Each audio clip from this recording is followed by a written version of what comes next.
አብርሽ ደግሞ አንዴ ውስጡን አሳምኖታል። እንግዲህ ካልሄድኩኝ ነው እያለ ያለውና እባክሽ አደራሽን ጠብቂው፣ እንደ ራስሽ ልጅ አድርገሽ ተንከባክበሽ አሳድጊው።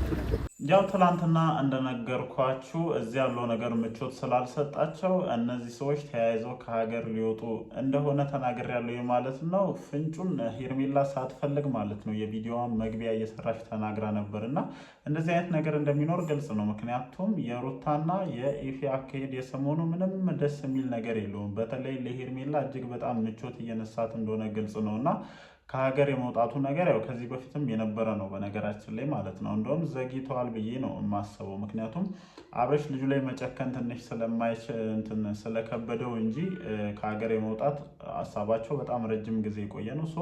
አሁን ላይ ያለው ነገር ደግሞ ለእነሱ ስጋትን ነው ይዞ እየመጣ ያለው። ምክንያቱም ምንም ነገር ሳያደርጉ ሁል ጊዜ እየሳቁ ፈገግ እያሉ ወደ እነሱ ሲቀርቡ ምን ሊፈጠር ነው ከዚህ በኋላ የሚለው ነገር ብዙም ምቾት እየሰጧቸው አይደለም። ምክንያቱም የሰው ልጅ አንዴ ታርቋችሁ ሰላም ፈጥራችሁ አትምጣብኝ ምናምን ማለት አትችሉም፣ በመጀመሪያ ደረጃ ማለት ነው። ስለዚህ የምትፈሩት ሰው የሆነ ነገር ያደርገኛል ብላችሁ የምታስቡት ሰው ፈገግ እያለ እየሳቀ እያሳሳቀ የሚመጣ ከሆነ ከጀርባው ከበድ ያለ ነገር ነው ያለው። ሁላችሁም እንደምታውቁት ደግሞ ሩታም ሆነ ኤፍሬምም በሰላማዊ መንገድ ይሄንን አይነት መንገድ የመረጡ አይመስለኝም። በቃ የሆነ ነገር ሊያደርጉ እንደሆነ ግልጽ ነው።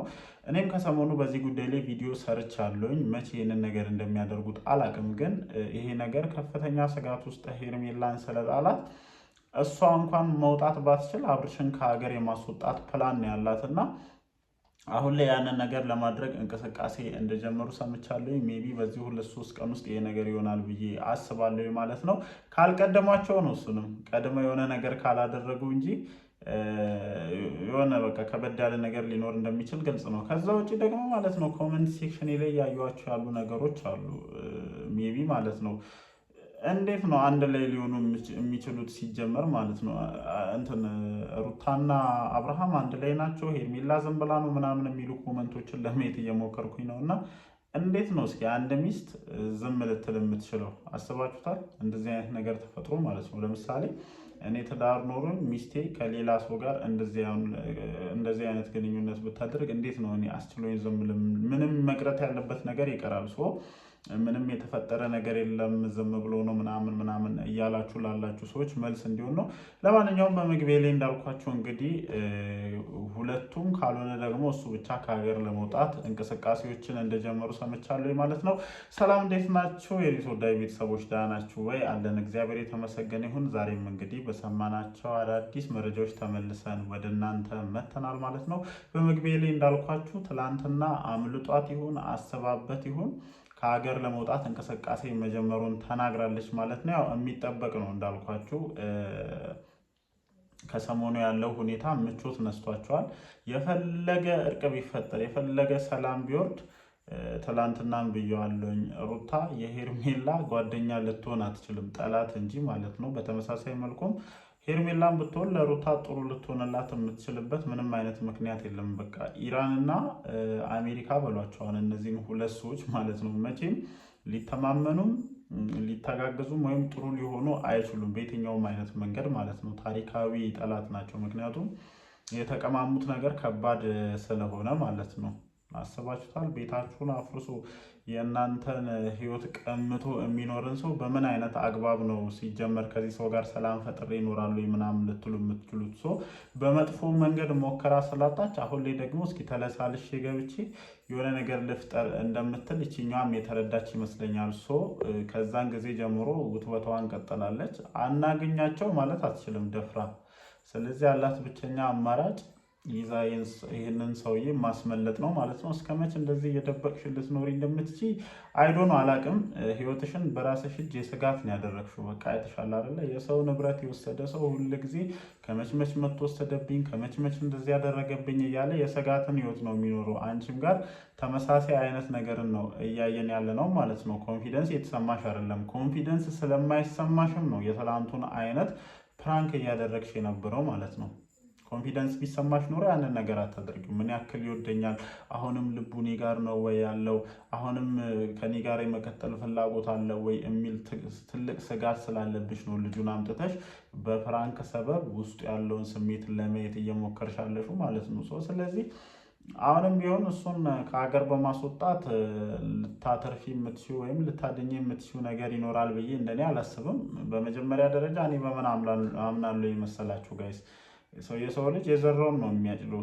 ሩታ መታ መውሰድ ባችል ሌላ ሴት አንቺ ያደረግሽውን ተመሳሳይ አይነት ነገር ታደርጋለች የሚል እሳቤ አለኝ። የሰው ልጅ እዚሁ በምድር ላይ የዘራውን ነገር መልሶ ያጭዳል። በራሱ ላይፍ ባያጭለው በልጁ ሊያጭለው ይችላል እና እንደዚህ አይነት ነገር በሰፊ ይኖራል። ምን አድርጌ ነው እንላለን እኮ ምን አድርጌ ነው ፈጣሪ እንደዚህ የምትቀጣኝ እንላለን። የረሳናት እዛ ጋር ዘርተን የረሳናት ዘራለች፣ ያችን ነው መልሰን የምናጭለው እና መመለስ ካለበት ከሀገር ይዘሽውን ብትውጪ ምንም ብታደርጊ ከመመለስ ወደኋላ ይላል ብዬ እንደኔ አላሰብም።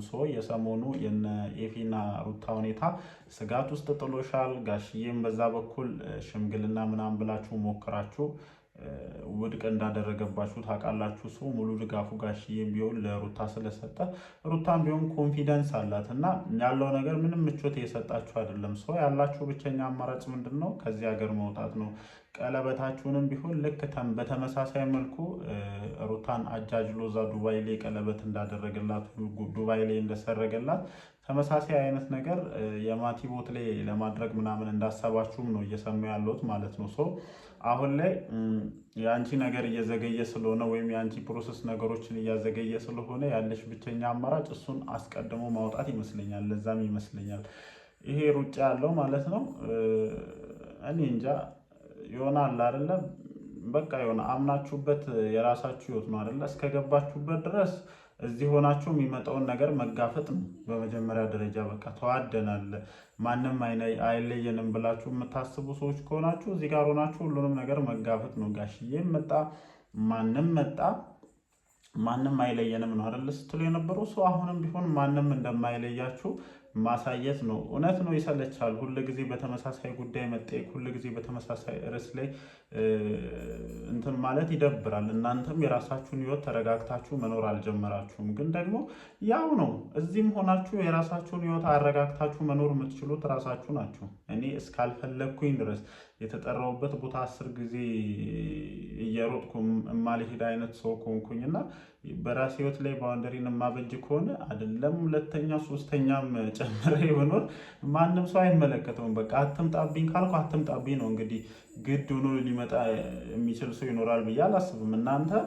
ለመጣላት ትገናኛላችሁ፣ ለመታረቅ ትገናኛላችሁ፣ የሆኑ ነገሮች ሲፈጠሩ ትገናኛላችሁ። በየትኛው አይነት መንገድ ነው የእናንተ ህይወት ሰላም ሊሆንና ነገሮቻችሁ ሊስተካከሉ የሚችሉት? ይሄ ጭራሽ ሊሆን የማይችል አይነት ነገር ነው እና በመሸሽ ታመልጡታላችሁ ብዬ አላስብም። በቃ መምጣት ያለበት ነገር ያላችሁበት ድረስ ሊመጣ ይችላል። ታውቃላችሁ አይደለም? እናንተ አሁን ዱባይ ለምሳሌ ሄዳችሁ እናመልጣለን ብትሉ ዱባይ የመምጣት አቅም የሌላት ልጅ አይደለችም ሩታ። ትመጣለች፣ እዛም መምጣት ትችላለች። በዛ ላይ ደግሞ ይዘሽው ብትወጪ ልጁ ይናፍቋል። የመጀመሪያው ፈርስት ማለት ነው። እስከዛሬም ድረስ ይህንን አማራጭ ሊወስድ ያልፈለገበት ትልቁ ምክንያት ምንድን ነው? ለልጁ ለየት ያለ ስሜት አለው። ልጁን ጥሎ የትም ቦታ መሄድ አይችልም። አሁንም ቢሆን በአንቺ ግፊት እሱን ቀድመሽ አስወጥተሽ ነገሮችን ለማድረግ እየሞከርሽ እንጂ ይሄ ፉል የእሱ ሀሳብ ይሆናል ብዬ አላስብም። ለማንኛውም ግን እንደኔ እዚህ ሆናችሁ ነገሮችን ብትጋፈጡ ይሻላል። ተዋደናል፣ ተፋቅረናል፣ አንድ ላይ ሆነን እንቀጥላለን የምትሉ ከሆነ እያንዳንዱን ነገር ተጋፈጡ። በቃ ፊት ለፊት መጋፈጥን የመሰለ ነገር እንደኔ ይኖራል ብዬ አላስብም። የምሬን ነው የምላችሁ እና ያው ስጋት አለብሽ። ስጋትሽን ደግሞ ትናንትና በለቀቅሽው ቪዲዮ ላይ በደንብ ነው ሁላችንም የተመለከት ነው ማለት ነው። ይወደኛል አይወደኝም፣ አሁንም ለእኔ ያለው ስሜት እንደዛ ነው ምናምን። ምክንያቱም የሩታ አመጣጥ እያሰጋሽ ስለሆነ ማለት ነው። ለማንኛውም የሚፈጠሩ ነገሮችን አብረን ለማየት እንሞክራለን። ምሽት ቪዲዮዎች ሲለቀቁ መተን በተመሳሳይ መልኩ ሀሳባችንን እንሰጣለን ማለት ነው። ወዳችኋለሁ። ይመቻችሁ።